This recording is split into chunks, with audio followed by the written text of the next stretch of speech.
완전히 막 그 연탄불 위에 그 오징어가 비틀어지듯이 전신이 비틀어져요. 그래가지고 불에 넘어져도 감각을 모르는 거예요. 그러다가 죽는 거죠.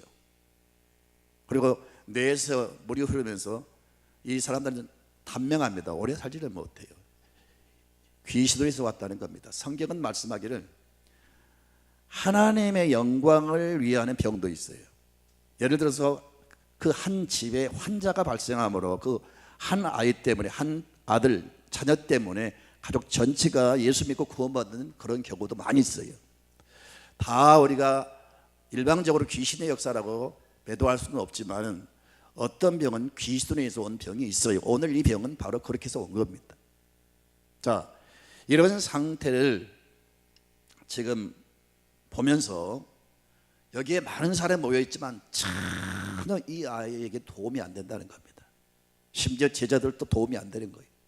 성경을 똑소리 날 정도로 아는 서기관들, 바리새인들도, 종교 지도자들도 전혀 도움이 안 되는 거예요. 또 아버지가 이 아들을 고치려고 애를 썼을 겁니다. 부모에게는 가장 사랑의 대상이 자녀 아니겠어요? 그 아들이 병들었을 때 기가 막히죠. 정말 아마 하늘이 무너질 것 같은 그런 충격을 느꼈을 거예요. 그 아이를 고쳐보려고 애를 썼어요. 저도 어릴 때 병들어서 몇 개월 학교를 못 가고 백방으로 치료를 했는데 치료를 못 받습니까? 고침을 받지 못했어요. 그러다가 안 되니까 민간요법으로 뭐 별거 다 먹었어요. 진액, 굼벵이, 뱀, 개구리, 또 뭐 정말 죄송한데 똥도 먹었어요. 그렇게 고치려도 안 되더라고요. 이 아이를 고쳐보려고 아버지가 백방을 노리겠지만 안 되는 거예요. 저희 아버지도요, 저를 고치려고 그 저희 동네에 미살기지 높은 산이 있는데 그 너머에 조성이라는 데서 그 조성으로 가기 위해서 그 약 1000고지가 되는 그 고개를 저를 업고 넘어가는 거예요. 제가 어릴 때. 그러다가 높은 산에 올라가다 힘드니까 저를 내려놓고 그 몸부림치는 아이를 살려보려고 아무튼 고생하는 가운데 무슨 딸기도, 산딸기도 따서 이렇게 주시기도 하고, 또 이게 있어요. 이게 방앗개비. 이걸 잡아다가 가지고 놀아라 하면서 막, 그래서 또 다시 또 업고 저를 이제 저를 업고 넘어가는데, 아무튼 그 아버지 사랑을 제가 잊을 수가 없습니다. 그래도 안 되는 거예요. 안 되는 거예요. 그런데 제가 어릴 때 교회 다닌 그것이 결국은 저를 고쳤습니다.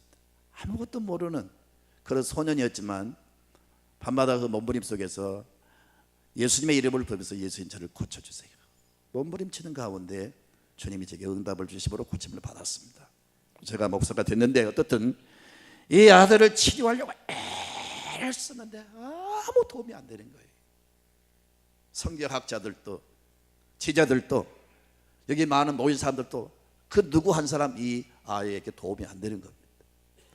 자, 그런 위기 상황, 이 불가능한 상황 속에서 예수님이 산에서 그때 내려오신 겁니다. 왜들 이러고 있느냐?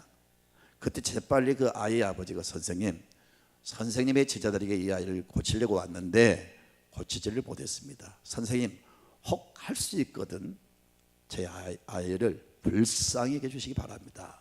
그때 예수님이 그렇게 지적합니다. 당장 그 보고를 그 아버지가 그 아이의 상황을 이야기해서 바로 고칠 수가 있는데, 예수님은 그 아버지의 말을 듣고 뭐라고 말씀합니까? 할 수 있거든 무슨 말이냐? 믿는 자에게는 능치 못할 일이 없느니라.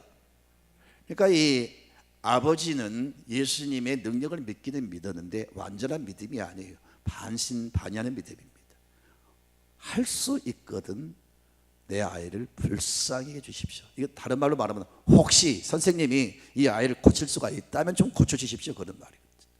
근데 주님은 이 아버지의 말에 결국은 바로 즉각적으로 시행하지 않고 그 아버지의 믿음이 잘못된 것을 교정해 주십니다. 그게 무슨 말이냐? 믿어라 믿어. 믿는다면 능치 못할 일이 없느니라. 그때 내가 믿나이다. 나의 믿음이 없는 걸 도와주소서. 그렇게 고백하니까 예수님이 그 아이를 이제 오게에서 그 아이 속에 있는 귀신을 책망하고 꾸짖고 명령하니까 떠나가면서 동시에 그 아이가 정상으로 고침받았어요. 사랑하는 성도 여러분, 어떤 경우는 질병이 귀신으로서 오는 경우가 있어요. 그런 경우는 아무리 약물로 치료도 안 됩니다. 그런데 귀신을 쫓아내면 동시에 낫습니다. 그리고 여러분, 사는 삶의 현장 속에 혹은 사업장 속에 여러분 삶의 그 사건 속에 이런 경우가 있어요. 다는 아닙니다. 어떤 경우는 하나님이 그 사람을 연단시키려고 일꾼으로 만드시려고 훈련의 목적으로 주신 경우도 있어요. 어떤 경우는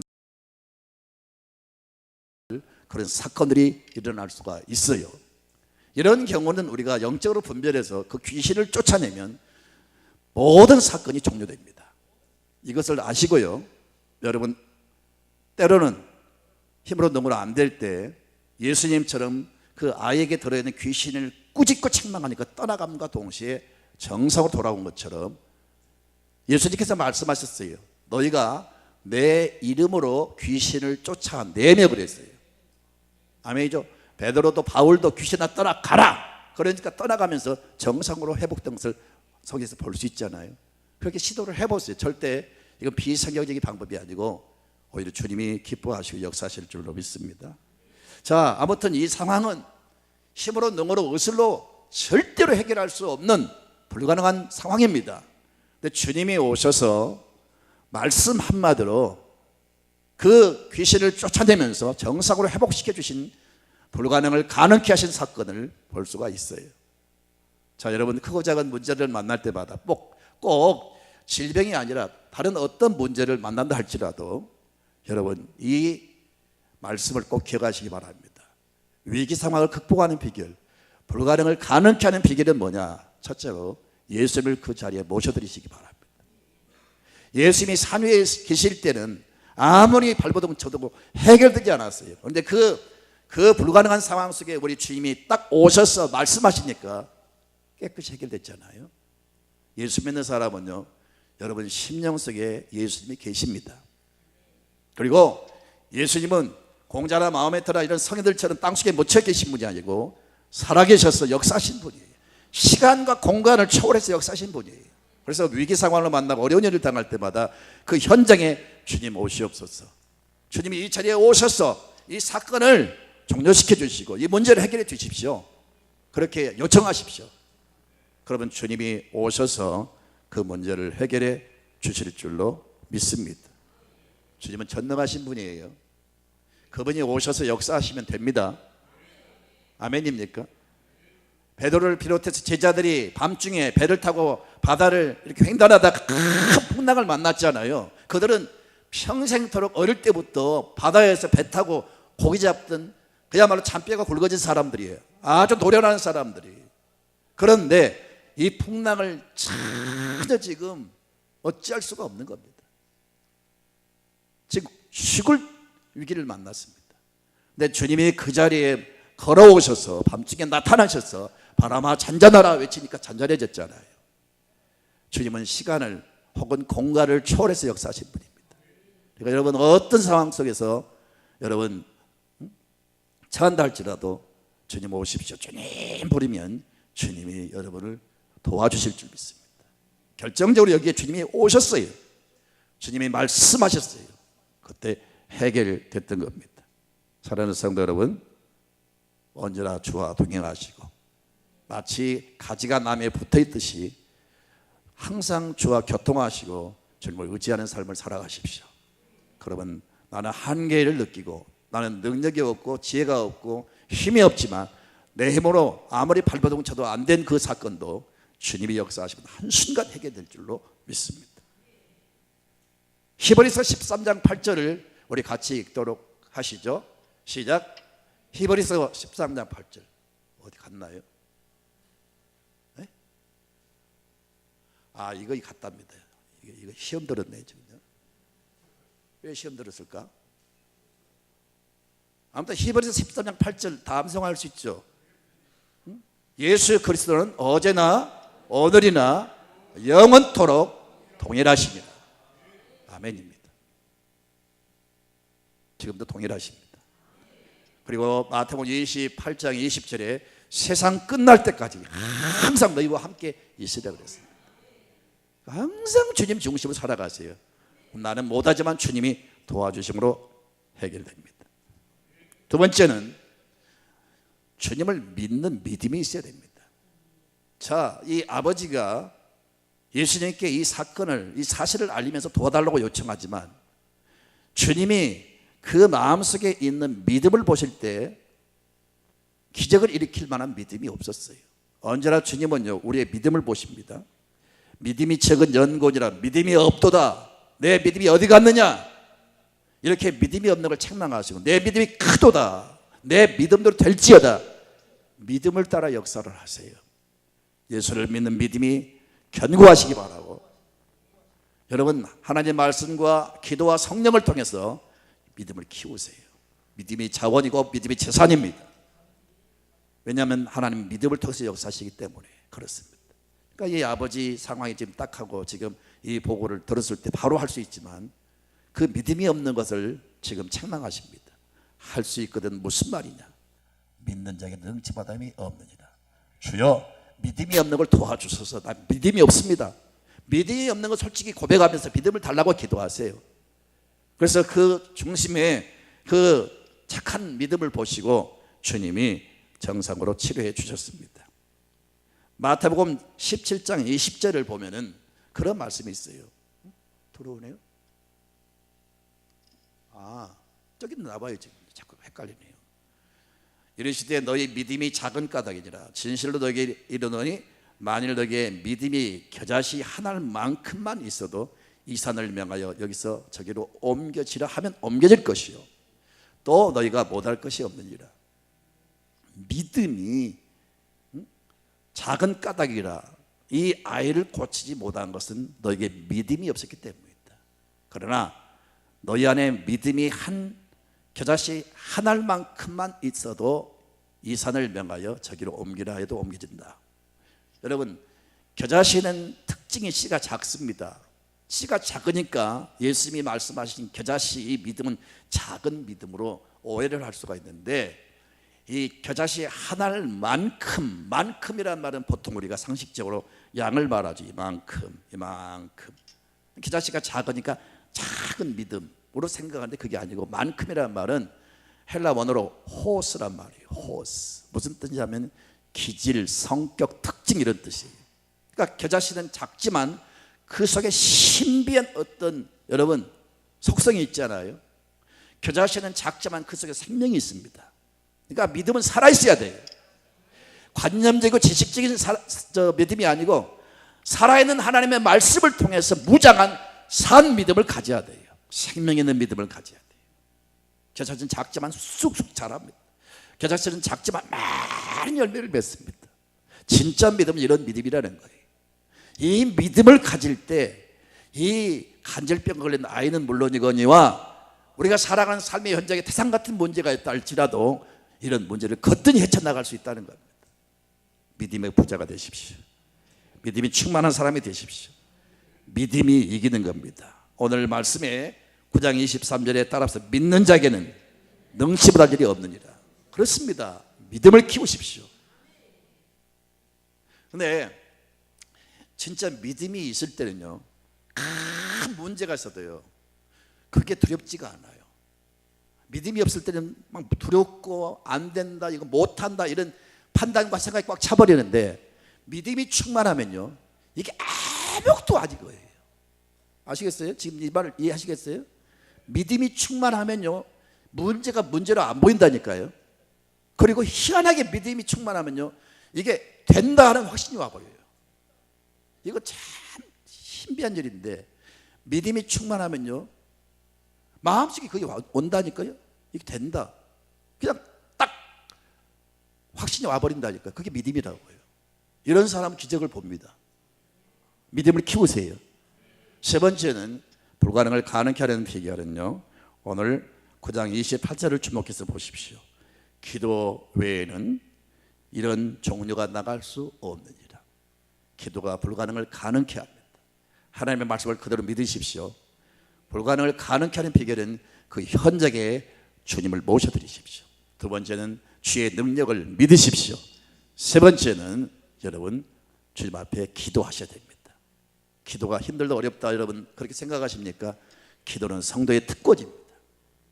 기도를 통해서 하나님은 모든 걸 주시고 응답하십니다. 기도를 통해서 기적을 나타내십니다. 하나님의 능력과 기사와 이적을 나타내십니다. 그래서 기도가 필요한 겁니다. 오늘 분명히 기도 외에는 이런 종교가 나갈 수 없느니라. 예수님도 다 기도하셨어요. 조금 전에 산에서 기도하다 내려오셨어요. 제자를 선택한 일이나 무슨 큰 일을 앞에 놓고 심지어 십자가를 앞에 놓고도 계속 기도하시잖아요. 기도하시니까 하나님의 능력으로 충만하시니까 어딜 가든지 무슨 일을 만나든지 기적을 나타내신 거예요. 기도를 많이 하시면요, 여러분 위기를 막습니다. 위기 상황이 닥쳐와도 위기를 극복할 수가 있습니다. 또 여러분 기도를 많이 하면 하나님이 직접 역사를 하십니다. 그래서 불가능이 가능케 되는 역사가 일어날 줄로 믿습니다. 아멘입니까? 고아의 아버지 뮬러가 여러분 평소에 고아원에는 2,000명이 넘는 고아원생들이 있었어요. 생애 고아를 돌보면서 아마 10만 명을 이 불쌍한 아이들을 양육하면서 사회에 이렇게 큰 일꾼들로 길러냈는데, 이 사람이 쓴 책이 있습니다. 나는 기도해서 5만 번 응답을 받았다, 그런 책이 있어요. 이 뮬러가 그런 말을 했어요.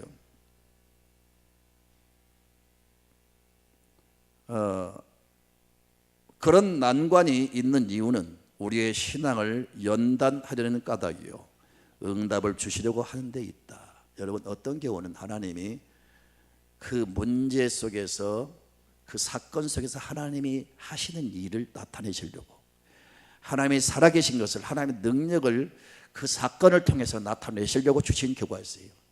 그래서 나를 고난이라고 하는 통로에 집어넣어가지고 하나님의 하실 일을 보이시려고 하는 경우가 있어요. 그러니까 믿는 사람이 고난당하면 절대로 함부로 낙심하지 말고요, 하나님 이 일을 통해서 무슨 일을 하시렵니까? 기도하셔야 돼요. 아멘입니까? 그런 책을 읽었어요.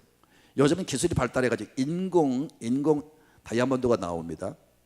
인공 다이아몬드를 어떻게 만드는지 아십니까?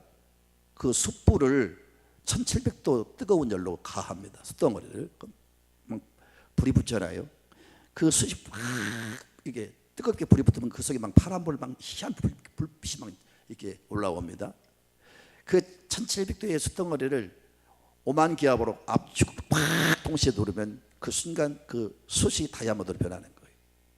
하나님이 우리를 다이아몬드와 같은 귀한 존재로 쓰기 위해서 때로는 원치 않는 강력한 어떤 압력을 가할 때가 있어요. 그게 고난이고 환란이 될 수가 있습니다. 5만 기압은요, 도토리만한 숯덩어리를 그 집채만한 그 쇳덩으로 이렇게 누르는 그 힘이란 말이에요. 근데 그런 기압을 통해서 아름다운 다이아몬드를 만드는 거예요. 그래서 욥이 그런 말 하잖아요. 나의 가는 길을 오직 주께서 하시니 내가 달려를 받으니 정금처럼 나오게 될 것이다. 모든 시험과 환난 앞에서 여러분 원망하지 말고, 시험 되지 마시고 하나님 앞에 기도하면서 믿음으로 역전시켜 다이아몬드 같은 사람이 되시기를 주님의 이름으로 축원드립니다. 그가 한 번은 5명의 친구를 위해서 기도합니다. 하나님, 내 친구들이 예수를 믿지 않는데 다 예수 믿게 해주십시오. 계속 기도하는데 한 명은 18개월 만에 믿게 되고요, 한 명은 5년 후에, 한 명은 6년 후에 믿었습니다. 2명이 믿지는 않는 겁니다. 그러나 낙심하지 않고 계속해서 기도하는 것이 52년간 기도를 한 겁니다. 그러다가 뮬러는 죽었어요. 죽은 다음에 두 친구가 예수를 믿게 됐습니다. 타이밍, 시간 차이는 있어도 기도하면 반드시 이루어집니다. 하나님의 뜻대로 하는 기도, 나의 탐욕이 아닌 하나님의 영광을 위한 기도, 하나님 반드시 그 기도는 응답되게 하실 일이 올 겁니다. 여러분, 기도할 때 엘리야의 기도를 상상해 보십시오. 엘리야가 갈멜산에서 바알신과 아세라 신을 믿는 850인가의 영적 전투를 하잖아요. 850명의 그 선지자들 아침부터 저녁까지 바알이여 바알이여 바알이여 소리를 지르고만 아무 응답도 없었어요. 그게 우상 숭배의 결과입니다. 아무리 부러지지도 미신 숭배, 우상 숭배는 아무런 응답이 없습니다. 그러나 엘리야가 하나님 앞에 제단을 쌓고 하나님 앞에 기도합니다. 아브라함과 이삭과 야곱의 하나님이여 나의 하나님이 되신 줄로 믿습니다. 불러 응답하여 주시옵소서. 하나님, 이 사건을 통해서 하나님이 하나님 되심을 나타내 주시고 내가 하나님의 사람인 것을, 그리고 내가 하나님의 일을 하고 있다는 이 사실을 나타내 주시옵소서. 불러 응답하셔가지고 대승을 거두게 되잖아요. 사랑하는 성도 여러분, 위기 때 절대 겁먹지 마시고 기도하십시오. 하나님이 하나님 되심을 나타내 주시고 내가 하나님의 사람인 것을 하나님 나타내 주시고 내가 하는 일이 하나님의 일인 것을 보여주시옵소서. 반드시 위기는 변해서 여러분 승리가 올 것입니다. 축복이 될 것입니다. 고난이 오히려, 환난이 오히려, 사건이 오히려 축복이 될 것입니다.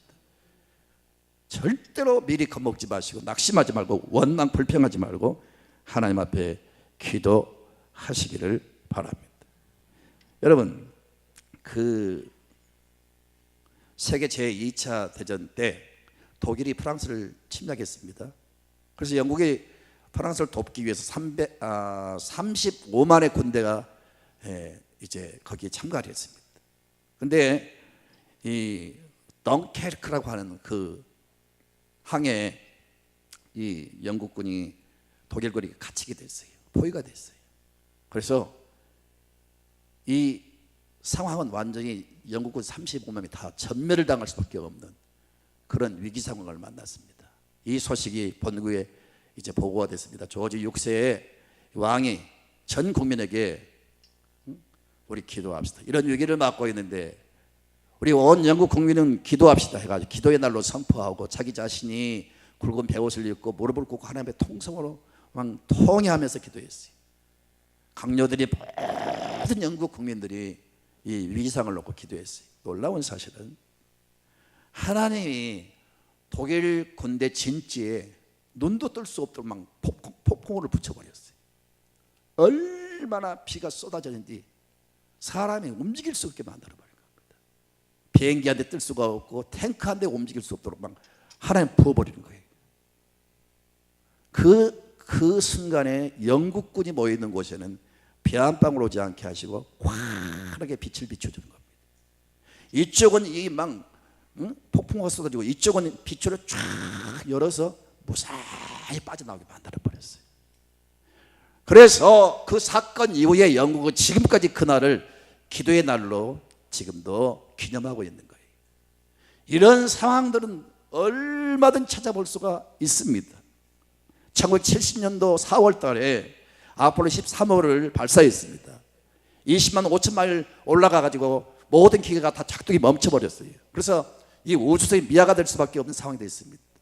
그때 닉슨이 전 세계만 선포를 해가지고 우리 기도하자. 국회와 백악관 모든 기관들이 반기를 달고 온 국민이 기도했어요. 놀라운 사실은 무사히 귀환했어요. 태평양 바다에 떨어졌을 때 재빨리 이제 헬기가 그들을 구원해가지고 그 항공모함에 실었는데 그 항공모함 갑판 위에 목사님이 군목에 딱 그 세 명을 무릎 꿇게 만들고 같이 기도하는 그 장면 전 세계에 보내줬어요. 전 세계가 놀랐어요. 이런 기적들은 얼마든지 볼 수가 있습니다. 사랑하는 성도 여러분, 하나님은 온 우주적인 하나님이십니다. 오늘 불가능을 가능케 하는 비결 세 가지 말씀드렸어요. 언제나 살아계신 주님을 그 중심에 모셔드리세요. 그 사건 속에, 그 상황 속에 초청하십시오. 주님이 오시면 됩니다. 아멘입니까? 주님이 말씀하시면 됩니다. 두 번째는 주님의 능력을 믿으십시오. 믿음이 있다고 하지만 기복적인 신앙이에요. 자기 유익을 위한 그런 믿음이에요. 탐욕을 버리시고 내가 주님의 영광을 위해 살겠습니다. 그렇게 목적을 정하시고 주의 능력을 믿습니다. 주님의 왕이신 걸 믿습니다. 정말 이 상황 속에 주님의 영광을 드러내게 주십시오. 그렇게 여러분 믿음을 가지고 주님을 의지하면 주님이 도와주십니다.